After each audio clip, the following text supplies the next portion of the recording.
भगवान की लोक मंगल लीला की कथा है।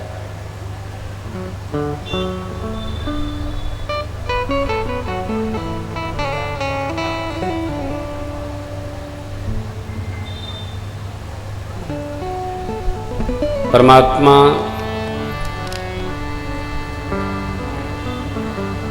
की जितनी लीलाएं हैं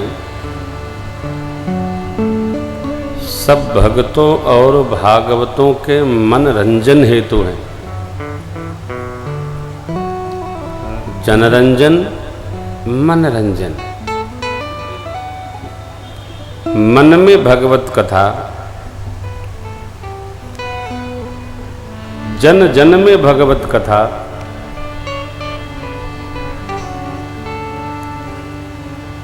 कण कण में भगवत कथा।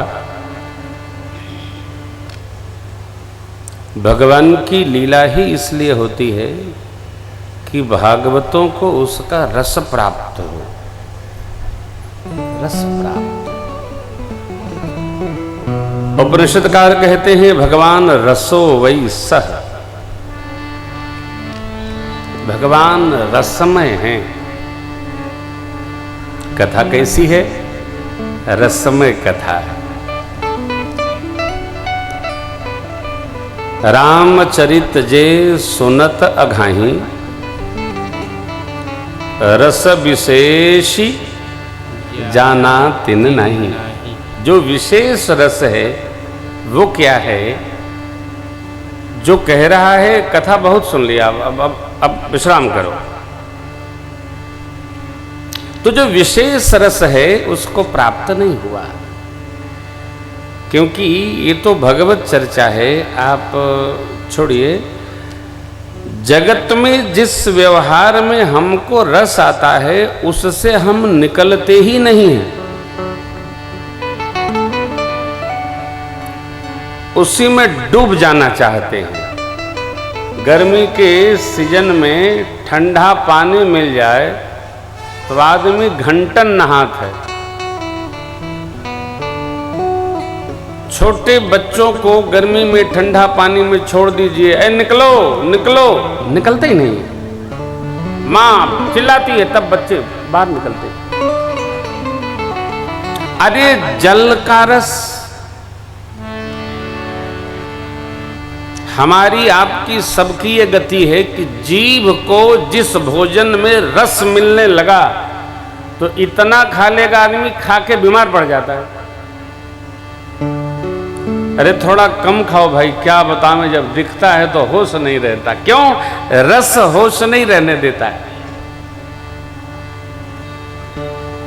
जगत के विषयों में इतना रस है तो आप जरा कल्पना करिए कि जिसने जगत बनाया उस परमात्मा में कितना रस है। रसो वैसा, ये रस सिक्त है परमात्मा, रसमय है परमात्मा।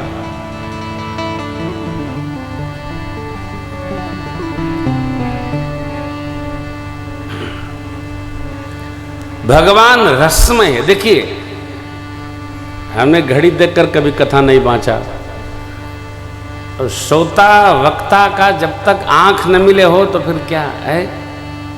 सिर्फ एक बार श्रोता वक्ता आमने सामने। हमका तो प्रकाश भैया टांग दिए थे, हम वो पहले दिन बोले उत्तर देख रहे थे, कहाँ देखे। अब हमारी आपकी निगाह हृदय से मिलेगी। हम देखते तो बाहर ही हैं, परंतु जिह्वा तो आनी चाहिए ना अपने स्वरूप में। आइए, श्री महाराज जी ने आपको भगवान के वन लीला का प्रसंग सुना दिया। अब मैं मेरे श्री लाला सरकार के वनवास की कथा कभी किया ही नहीं। हम अयोध्या की परंपरा के साधु हैं, हमारे यहाँ वनवासी राम नहीं है। हमारे यहाँ सरकार मिथिला वाले हैं अथवा अयोध्या जी वाले। हमारे आश्रम की जो परंपरा है वो रसिक परंपरा है, और हम लोग कुल 3 उत्सव करते हैं। जन्मोत्सव, छठी महोत्सव, झूलनोत्सव और विवाह उत्सव। भैया आप डियर नेगेटिव ना बोला कर। नेवर नेवर, कथा में भी न बोला करो। ये जो लोग हैं ना, ये नेगेटिव जल्दी पकड़त है। Think positive. देखा लो जीवन में, मैं इसको थोड़ा सीख जाता ऐसे करता। जीवन में हमारे चाहे आपके,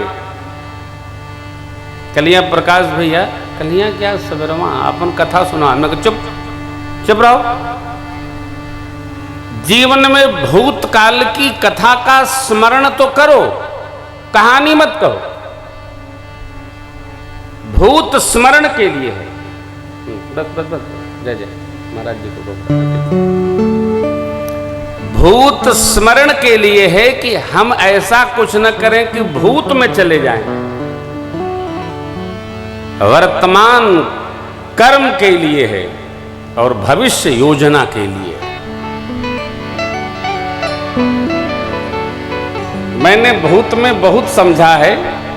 भूत से प्रेरणा लिया जाए, वर्तमान को जिया जाए, भविष्य अपने आप वर्तमान जैसा बन जाएगा। भूत का स्मरण जितनी बार करिएगा कलेश में जाइएगा एकदम। मैंने पहले दिन आपको सुनाया था। और यह महामंत्र इसी प्रसंग में लीजिए। देखिए, भगवान का वनवास भया नहीं, भगवान ने वन में वास लिया। क्यों? हम चाहे आप, कोई भी समझदार व्यक्ति पहले अपने घर को साफ करता है, फिर स्नान करता है। ऐसा कोई समझदार आदमी नहीं है कि अलमारी से निकालकर बढ़िया कपड़ा पहन ले, स्नान ध्यान करके ओकरे बाद झाड़ू लगावा शुरू करे। कोई करता है क्या? नहीं करता है। सरकार हमारे जानते हैं कि जब तक आसुरी वृत्तियां धरती पर रहेंगी तब तक हमारे तिलक होने, अभिषेक होने का क्या औचित्य है। इसलिए परमात्मा ने प्रेरणा दिया। अब यहां एक प्रसंग है, स्मरण करिएगा। ये अंतर कथा है, अन्य पुराणों में है। गुरुदेव भगवान ने युवराज पद पर अभिषेक की योजना क्यों नहीं बनाई? क्योंकि गुरुजी बात जानत हैं कि जैसे ही महाराज अभिषेक की रचना बनाएंगे, अभिषेक होना नहीं है, राम जी बन जाएंगे और महाराज का महाप्रयाण होगा। हम और आप, हम नहीं शामिल, क्योंकि हम अपने जीने की योजना भी बनाते हैं और जानने की योजना बना चुके हैं। आज बुलाएंगे, आज चले जाएंगे। मनुष्य कौन है कि जीने की भी योजना करे और जाने की भी योजना करे। जब जीने जाने दोनों की योजना करेंगे आप तो आराम से और मस्ती से, लेकिन कोई नहीं सोचता है। जिनके स्मृति में यह कथा गाई जा रही है, परम श्रद्धेय कैलाश भैया,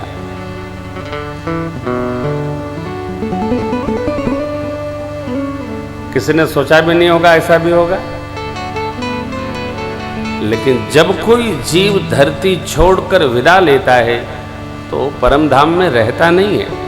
उसके कर्मानुसार भगवान उसको कोई न कोई योनि प्रदान करते। अरे जिसके जीते जी सत्कर्म हो, जिस जीव के जाने के बाद भी उसके नाम से सत्कर्म सद्धर्म चले, वो जीव पुण्यात्मा होता है। हमको जीने की योजना और जाने की योजना दोनों बनानी चाहिए। गुरुदेव शांत हैं, कान के पास के बाल श्वेत मुकुट सम करते महाराज को दिखाई पड़ गए।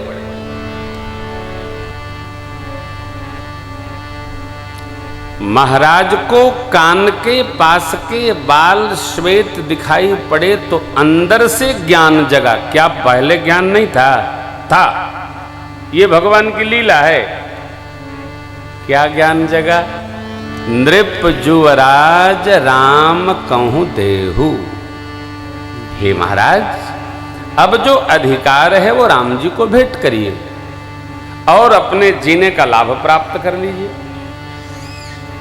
हमारे शरीर के 3 अंग बड़े अलबेले हैं साहब, बरवा, दंतवा और हड्डी।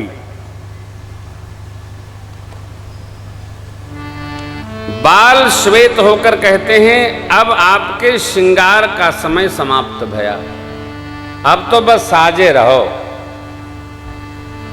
बुरा न मानिएगा जितने लोग श्रृंगार करते हो सफेद से काला, मैं किसी पर टिप्पणी नहीं कर रहा हूं क्योंकि कुछ दिन बाद हो सकता हम करे लगे, आप लोग भी नहीं, बुरा नहीं है, परंतु हमको यह देखना है कि हम श्वेत को क्यों काला करें। इससे क्या कोई कल्याण होता है क्या, परमार्थ मिलता है क्या? नहीं।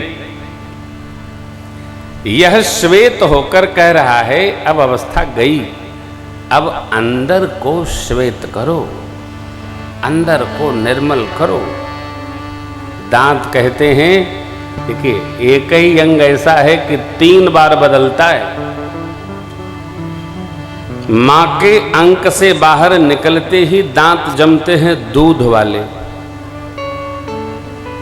थोड़े दिन बड़े हो जाओ तो दांत जमते हैं असली वाले, बेऊ टूट जाते हैं तो दांत बनते हैं डॉक्टर जी वाले। एक ही अंग 3 बार लगता है, लेकिन इस अंग ने कहा क्या, इसका हम विचार नहीं करते। हर अंग उपदेश करता है हो। साधना यह है कि हम बाहर न देखें, थोड़ा अपने शरीर को भी देखें। यह जो शरीर है ना, ये बहुत बढ़िया साधन है।